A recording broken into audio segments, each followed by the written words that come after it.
যেভাবে কাউকে না জানিয়ে কোনো কিছু হোক ওভাবে আমি নিজেকে একদমই ডিফারেন্ট ওয়েতে আমি হসপিটালে যেতাম আসতাম। আমি জাস্ট না তার, কারণ সে তো যেতে পারছিল না, তার তো তখন চাইলেও সে পারতো না। আমি ধরলাম সে চাচ্ছিল বাট পারছিল না, বাট আমি তো তার একটা ফোনে হলেও আমি একটা সাপোর্ট চাচ্ছিলাম যে আমি আছি তোমার পাশে।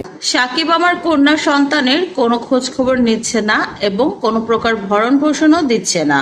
এবার ঠিক এরকমই অভিযোগ নিয়ে ক্যামেরার সামনে এসেছে অভিনেত্রী শবনম ইয়াসমিন বুবলি। বুবলি বলেন, আমার দ্বিতীয় কন্যা সন্তান হয়েছে প্রায় অনেকগুলো মাস হয়ে গেল, এখনো পর্যন্ত একবারের জন্য সাকিব তার কন্যাকে দেখতে চায়নি, ফোনেও কোনো প্রকার খোঁজ খবরও সে নিচ্ছে না। আমি সাকিবের সাথে যোগাযোগ করার অনেক রকমেরই চেষ্টা করেছি, কিন্তু সবভাবে আমি ব্যর্থ হয়েছি। তার কারণ সাকিব যদি না চায় নিজে থেকে, তাহলে তার সাথে যোগাযোগ করার সাধ্য কারো নেই। আর আমি তো অসুস্থ, আমি এই অবস্থায় সাকিবের বাসায়ও যেতে পারছি না। অনেকেই হয়তো এখন বলতে পারে, প্রথমবার সাকিব যখন বাচ্চা হওয়ার পর আমার সাথে খারাপ আচরণ করেছিল, তাহলে তার সাথে কেন আমি দ্বিতীয় বাচ্চা নিলাম? আসলে আমরা বাঙালি মেয়ে, আমরা সবসময় স্বামীকে ভালোবাসি, স্বামীর কথাকে বিশ্বাস করি, স্বামীকে ভরসা করি।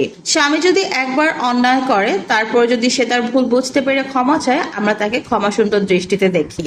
আমরা বরাবরই চাই সংসারটাকে টিকিয়ে রাখতে, কারণ একটা বাঙালি মেয়ের জীবনে যত কিছুই হয়ে যাক না কেন ক্যারিয়ার নিয়ে, তারপরও কিন্তু তার স্বামী সংসার ছাড়া তার মূল্য শূন্যের কোঠায়। তাই আমরা বরাবর চাই স্বামী সন্তান নিয়ে সুন্দরভাবে সংসার করার জন্য। আর সাকিবকে আমি বিশ্বাস করেছিলাম, কারণ সাকিব তার পূর্বের ভুলগুলো শুধরে নিয়ে আমার কাছে ক্ষমা চেয়ে সুন্দরভাবে সংসার করার প্রতিশ্রুতি দিয়েছিল। আমি হয়তো আবারও সাকিবকে বিশ্বাস করে ঠকে গেলাম।